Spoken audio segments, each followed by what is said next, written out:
Chief prosecutor advocate Taijul ইসলাম আন্তর্জাতিক অপরাধ ট্রাইব্যুনালকে জানিয়েছেন, শেখ হাসিনাকে ফেরাতে ভারতের সঙ্গে বন্দি বিনিময় চুক্তি প্রক্রিয়াধীন রয়েছে। সোমবার 18 নভেম্বর আন্তর্জাতিক অপরাধ ট্রাইব্যুনালের সাবেক 9 মন্ত্রী সহ 13 আসামিকে হাজির করার পর শুনানিতে এ কথা বলেন তিনি। চিফ প্রসিকিউটর আরও বলেন, ক্ষমতায় এসে পিলখানা হত্যাকাণ্ড দিয়ে শুরু হয় শেখ হাসিনার মানবতাবিরোধী অপরাধ। ব্ল্যাক আউট করে শাপলা চত্বরে হেফাজতের ওপর গণহত্যা সহ আওয়ামী লীগের শাসনামলের সব মানবতাবিরোধী অপরাধের কেন্দ্রবিন্দু ছিলেন শেখ হাসিনা, আর এই 13 আসামি ছিলেন তার সহযোগী। তাজুল ইসলাম আরো বলেন, গত 15 বছরের শাসনামলে এমন কোনো মানবতাবিরোধী অপরাধ নেই যেটা শেখ হাসিনা করেননি, আর উপস্থিত এই আসামিরা এসব অপরাধ সংগঠনে সহযোগিতা করে গেছেন।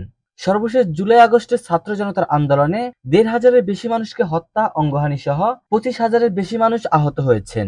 গণহত্যার মধ্য দিয়ে শেখ হাসিনা চেয়েছিলেন ক্ষমতা প্রলম্বিত করতে। শুনানি শেষে 13 আসামিকে আনুষ্ঠানিকভাবে গ্রেপ্তার দেখিয়ে কারাগারে পাঠানোর নির্দেশ দেন ট্রাইব্যুনাল।